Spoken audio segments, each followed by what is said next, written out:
White HOA man screamed, "That's my car!" when I rolled up my garage. He didn't expect the cops inside. I hit the garage remote and the door lifted just enough for the light to wash over the bumper. And that's when he screamed it, loud enough to rattle the porch chimes 2 houses down. "That's my car!" The white HOA enforcer in the blue t-shirt, Mr. Brent Collier, self-appointed guardian of suburban purity, stabbed a finger toward our driveway like he was citing an enemy. He had a phone clenched in his other hand, camera pointed, breath coming fast the way it does when a bully thinks he finally has you cornered. "911!" he barked, already walking toward the curb. "I've located my vehicle. The suspect is attempting to conceal it in her garage." Suspect. That word landed the way it always lands on black skin. My stomach tightened, my jaw set, and I kept the remote steady until the garage door paused halfway. I didn't raise my voice. Didn't move from the center of the concrete, palms open, shoulders square. "Step off my property, Brent," I said, calm enough to reach my own ears like a metronome. "You're on camera and you know you're lying." He blinked, then doubled down, because men like Brent never retreat when a black woman says a complete sentence. "You stole my car," he shouted, as neighbors spilled from porches with the hungry curiosity that blooms whenever drama threatens to make suburbia interesting. The HOA board secretary appeared at the end of the cul-de-sac with a clipboard and that little smile that means she expects a victory photo for the newsletter. It would have been funny if it weren't so familiar. Me, Clarissa James, homeowner, project manager, Sunday choir alto, standing in front of my own house while a white man tried to weaponize a story against my body. This wasn't confusion. It was choreography months in the making, and he'd rehearsed every beat. A week earlier, my Honda had vanished from the driveway without skid marks, without a broken window, without a note. Just an ugly rectangle of oil and a cold, empty space where my morning commute usually started. When I called the tow yard listed in tiny print on our HOA parking memo, a clerk with a gum-snap voice told me there'd been overnight enforcement for program non-compliance, which was wild. Because our deed makes clear there's no parking program for vehicles parked on a homeowner's private slab. She demanded $400 in storage and administrative recovery before she'd even confirmed the VIN. I paid, got my car back, and filed a complaint with the city and DMV compliance the same afternoon, because my grandmother didn't raise me to let someone rewrite facts that live on paperwork.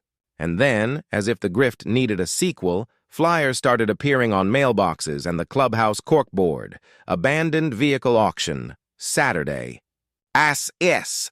The photo looked like a cousin of my car. Same color, same trim, even the same faint scratch above the right tail light. From that time, my husband, Dion, misjudged the recycling bin. But the flyer conveniently cropped before the VIN plate, and the lien authorization number miscounted digits like it had been typed in a hurry by someone allergic to legality. I took pictures, highlighted dates, printed the municipal code that says private HOA rules do not supersede state towing law, and tucked everything into a sky blue folder with a tab that read "Car," just in case. That folder lived on the kitchen counter, next to the fruit bowl and the little ceramic bird my mama says keeps watch. I hoped I'd never need it. But people who build stories out of suspicion love an audience, and this cul-de-sac had given Brent a front row. He stalked closer now, puffed up by the ring of neighbors and the glow of his own certainty. "You see?" he shouted to the cluster of faces. "She hit it. She thinks rules don't apply to her." He didn't say black, but the word rode under all the others like a bass line. Her kind, disruptors, trouble.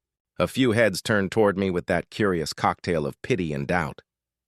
I felt the old heat rise in my chest, the one that wants to sprint into 1,000 explanations. Instead, I breathed in, counted 4, breathed out, counted 4. Precision beats panic. "Brent," I said, "you know the difference between a feeling and a fact, right?" "Facts have numbers." He laughed, ugly and loud. "The only number I need is the auction lot, which I already paid. So how about you?" He didn't finish because the garage lights flicked brighter, on purpose. I'd texted Dion and 2 quick messages earlier. Open, ready. He was inside with the car's title and registration laid out on the workbench, our dash cam angled at the driveway, my phone streaming to a private cloud. And he wasn't alone. The squad's light bar pulsed once behind Brent's shoulder, quiet as a heartbeat. We'd already called the police, not to play gotcha, but because the last time Brent tried to flex authority, he'd backed a tow truck into Ms. Alvarez's driveway at midnight and scared her grandbaby awake. The dispatcher listened, asked for our documentation, and sent a unit to keep the peace. That patrol car had slipped into our driveway while Brent was performing for the neighborhood. 2 officers stepping out with the kind of deliberate calm that makes everyone lower their shoulders a notch. They'd been waiting inside the shade of the garage while I played my part. Open the door halfway, let Brent make his false claim on camera, keep my hands visible. When he screamed, "That's my car!" I pressed the second remote in my pocket, and the door rose the rest of the way like a curtain. The Honda sat clean and unbothered in the yellow light, exactly where I'd parked it, plates aligned, paperwork on the windshield, the VIN visible through the glass the way the state intended. Officer Patel, a compact woman with steady eyes, stepped forward, badge catching the light. "Morning," she said, even not a hint of adrenaline. "Everyone keep your voices at a conversational level, please. Sir, you said this vehicle belongs to you?" Brent swung toward her like a man begging for a referee's whistle. "Yes, finally! I have the bill of sale." He shoved a paper toward her, triumphant. "The HOA auction last night, lot 17. And you, ma'am?" Patel asked, turning to me. "Title, registration, and the tow release from last week," I said, already holding out the stack I'd assembled. She took both, his single sheet and my folder that thudded with weight, and walked them to the hood of the squad. Her partner, Officer Nunez, moved beside Brent and planted himself between the crowd and our driveway like a human comma. Pause, breathe, slow your verbs. Patel scanned. "Okay, Mr. Collier, your bill of sale lists VIN ending 6319. Miss James, your title and current registration list VIN ending 6319. She looked up. "I'm going to read the plate on the dash to confirm." She walked to the windshield, angled so her body camera could see, and read each digit carefully, the way a good nurse reads a dosage. Then she nodded to Nunez. "Matches the title." Brent's smile twitched. No, you don't understand," he blurted. "Same model, same color, clerical differences happen." "Clerical differences don't happen to VINs," Patel said, still neutral but now with a small ridge of "don't insult me" under the syllables. "Also, your paper lacks a state lien authorization, and the auctioneer's signature appears to be a printed font." A murmur rolled through the ring of neighbors. The HOA secretary clutched her clipboard closer, suddenly very interested in the cracks in the sidewalk. Brent exhaled a laugh that tried to be dismissive and landed shaky. "We were told—" "By whom?" Nunez asked. Brent gestured vaguely toward the clubhouse, toward the neighborhood app, toward the fog of unaccountable authority. "The board. The parking committee. Everyone knows there's a problem with people who won't join the program." There it was again. People like you. I felt the sting and let it pass through the way my therapist taught me. Notice, name, release. I looked at Patel, who met my eyes for the first time, and in that quick glance, I caught recognition. She'd been called to these cul-de-sacs before. She'd watched flimsy papers weaponized against people who don't fit. "Here's what we're going to do," Patel said, voice still steady. "We'll verify with the tow yard listed on Ms. James's release. We'll also need copies of any HOA notices that led to last week's tow."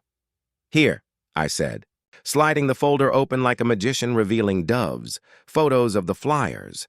The city code highlighted, screenshots of the neighborhood app messages with timestamps. The first friendly reminder about a parking sticker that doesn't exist in our bylaws. The asset recovery letter with legalese so wrong it squeaked. My complaint numbers with DMV in the city, and the dashcam stills of a private truck lifting my car at 2:11 a.m. with no police request. I keep receipts. I keep all the receipts. Nunez's eyebrow moved north by a millimeter as he flipped through. "This is thorough, Ms. James." "I manage construction budgets," I said, and let myself smile. Numbers are my love language. Patel made the call on speaker. The tow yard clerk tried her gum-snap voice again, but it wilted under the badge tone. No, DMV had not approved a lien sale. No, The auction listing was just a placeholder they posted to encourage compliance. Yes, the car on last week's tow had been released to the titled owner after a misunderstanding. No, they'd never transferred title. While she talked, Brent's agitation sought new air. He started performance pace-walking, hands slicing the day into chunks. "You people don't understand this neighborhood," he announced to everyone and no one. "We let it slide and it becomes chaos. Cars on lawns, busted mufflers, visitors who bring—" He stopped himself before the word. But the word vibrated anyway. Visitors who bring them. He tried a different route. And besides, her husband's always filming like he's trying to catch us. "That camera in the window? That's intimidation." From the garage, Dion laughed. Not mean, just tired. "It's a ring, Brent. Costco sells them in 6-packs. The crowd actually chuckled, even a couple of Brent's usual nodders. People can feel when a tide shifts. The HOA secretary cleared her throat. "Perhaps we should table discussion until our council reviews—" Patel ended the call, clipped. "Here's where we are," she said. "There is no verified sale. The VIN on Ms. James's title matches the vehicle. The tow yard acknowledges release to her. Any further attempts to remove this car will be treated as auto theft. Mr. Collier, I'm documenting your false claim for the report." Brent's jaw worked. "So she just gets away with it?" "With what?" Nunez asked, all patience gone soft and dangerous. "Parking in her own garage?" The second wave of neighbors arrived then, the ones who had been watching from behind curtains, taking a minute to choose whether they'd rather be informed or entertained. They clustered in small islands, phones out, thumbs tapping, recording not just the scene but the mood. Brent losing altitude, the cops unmoved, the black woman unshaken. In that handful of seconds, I realized we'd reached the part of the story where you decide what you want remembered. I stepped closer to the hood of the squad car, palm still open, voice still measured. "Officer Patel, may I add something to the record? We've received repeated notices and fines for a parking program that isn't in our recorded covenants.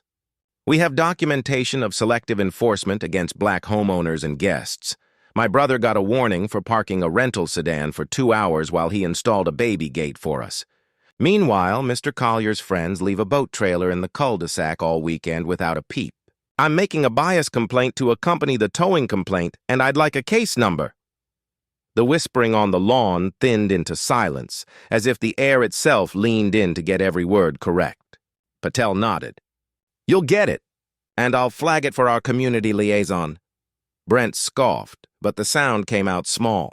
He looked over my shoulder at the Honda like he expected it to vote in his favor. I pressed the remote, and the garage door began to glide down. "Do not close that," he snapped, suddenly lunging, and for half a second the past and the present stacked, Augusts and Februaries and street corner footages layered over this quiet street. But Nunez stepped between us so fast, it felt like he'd been standing there the whole time, arm extended, palm open, immovable. "Back to the sidewalk, sir." Brent tried a spin move toward outrage. "She's hiding evidence. Evidence of owning her car?" Patel asked, a touch of dry. "Step back, Mr. Collier." The door thumped home, sealing the quiet inside. The scene outside didn't end with fireworks. It ended with forms. Patel handed me a receipt for evidence copies and a case card with 2 numbers. She told Brent to expect a call from a detective and from the city about improper towing. She told the HOA secretary to preserve all board communications about the parking program, including text messages and app threads, because destruction of records will be taken very seriously. You could feel the temperature shift. Sun still sat on the same leaves. Somebody's grill still sent a ribbon of smoke into the afternoon. A dog still thumped its tail against a porch post. But the story had migrated, out of whispers, into a file. The crowd dissolved into trios heading for doorways. A couple of neighbors drifted to our driveway edge. Ms. Alvarez squeezed my arm and said, "Mia, if you need me to say what I saw last week, I will." Mr. Chen from the corner lifted his phone. "I have video from when they posted those flyers. Timestamps." I thanked them all, meant it, and took each piece like a bead for the string I was threading through this mess. Brent lingered in the middle of the street, hands on hips, trying to find an exit line that would salvage a clip for his fan club. None arrived. He settled for a glare that promised attempts. then stomped away, blue shirt shocking against neatly edged grass. Inside the house, the stillness hit like air conditioning after a long, humid errand. Dion wrapped me up, kissed my forehead, and said what we say when we've been seen and didn't bend. "You good?" "I'm good," I said. "And I was in the way you're good when you've done every step you promised yourself you'd do. Document. Breathe. Ask for the number. Keep the light on the plate. Never let someone else narrate your name." We sat at the table and sorted paper. Dion uploaded the patrol car audio from our doorbell angle. I saved copies of the case card to 3 different folders. We ate leftover barbecue chicken with our fingers and laughed at the grease on my evidence hands. Then we planned the next moves. Not out of fear, but out of that quiet discipline that keeps roofs dry. City complaint follow-up. Certified letter to the HOA demanding a hold on any towing while the investigation was open. Group text to the neighbors who'd offered statements. Email to the local reporter who covered municipal oversight and had already done 1 series on predatory towing. By evening, the neighborhood app lit like a pinball machine. "Did you see the cops?" "I heard the auction was fake." "Why are we paying fines if there's no code?" Under a thread titled Parking Policy Clarification, the HOA secretary posted a vague update about ongoing reviews and consultation with council. Brent commented, 3 times about security and standards and outsiders. Each post got fewer hearts than the last. Monday morning came with the municipal smell of possibility. Fresh trash bags at the curb, sprinklers ticking, buses yawning. I emailed the city investigator the PDF of everything, from the first friendly reminder to Patel's case card. By lunch, I had a reply. The tow yard had been cited twice before for early lien postings. The city was opening a new enforcement action. DMV compliance wanted sworn statements from anyone who paid storage fees under the program. The investigator's last line made me set my coffee down so I wouldn't grin into it. "We appreciate your meticulous documentation." The next 2 weeks slid by in that busy, slow way bureaucratic justice does. There were interviews and affidavits and 1 long meeting where the HOA's attorney tried to sell us fog. I brought the covenants, pointed to the line that says the association has no authority over vehicles on private slabs, and waited until the silence grew teeth. 2 board members resigned to focus on family. The parking committee dissolved itself like sugar in hot tea. The tow yard sent a check refunding my fees as a courtesy. Then another check after DMV required restitution for 2 more families on our street whose cars had been scooped in the same midnight harvest. Brent stayed loud for a while, the way a sputtering garden hose whips around before it runs dry. He sent a neighborhood email about maintaining standards that used the word blight 4 times in 2 paragraphs and somehow managed to make marigold sound like a felony. Then one afternoon, the realtor sign popped into his lawn, and the app went very quiet about standards. A month later, a black family with twin toddlers moved into his house. Their little red trikes looked like punctuation marks on the driveway. Joy, joy. Here's the part I want remembered, because people will ask what the story means for them, and I don't want to give them nothing but VIN lectures. This wasn't just a car thing. It was a control thing. It was about how flimsy authority calls itself safety when it wants obedience from people it didn't imagine as neighbors. It was about how racism doesn't always announce itself with slurs.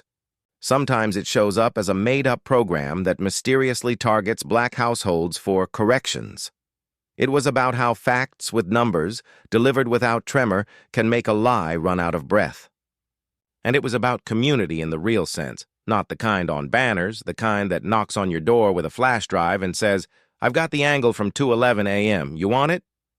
One Saturday, weeks after the heat faded, we hosted a block cookout. Not a victory lap, more like a pressure release. Ms. Alvarez brought rice that smelled like a family secret. Mr. Chen grilled wings that made grown men hum.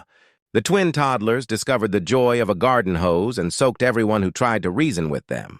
I said a quick word before we ate, because church trained me that gratitude sounds better when it's spoken on purpose. We did this right, I told the ring of faces. We didn't shout louder. We brought better proof. We didn't fight rumors. We wrote reports. And we didn't let somebody's fake paper turn into real power. If anyone needs the folder, the templates, the complaint language, the city contacts, it lives on our porch shelf in a plastic envelope. Take what you need and put it back for the next person. They clap the way neighbors clap when they've survived a shared nonsense. Dion leaned into my shoulder and murmured, "You know you're a legend on the app now, right? They call you the VN Whisperer." I groaned and covered my face, then peeked through my fingers and laughed. Later that night, after we hosed barbecue sauce off the driveway and put the folding chairs back in the garage beside the Honda, I stood in the doorway and looked at the car that had become both symbol and lesson. It gleamed under the bulb we'd finally replaced with a brighter one. The blue folder sat on the workbench like a completed chapter. I pressed the remote and the door descended with the soft finality of a book closing. Here's how the story truly ends. Not with a siren, not with a speech, not even with a check from a chastened tow yard. It ends with a woman waking on a weekday, making coffee, getting into her car, the car she paid for, titled Insured, and backing down her own driveway, past the spot where a man once screamed, "That's my car!" As if a shout could change a number. It ends with her turning onto Maple Ridge Lane, waving at Ms. Alvarez watering petunias, and driving toward a life where her time belongs to her. It ends with the simple, radical, ordinary sentence this neighborhood now knows how to complete. A rule is not a law, a flyer is not a warrant, and a feeling is not a fact. And if anyone forgets, the folder is on the shelf, right next to the ceramic bird that keeps watch. If you like this story, hit that like button, share your thoughts below, and subscribe for more HOA tales and real-life neighborhood drama each week.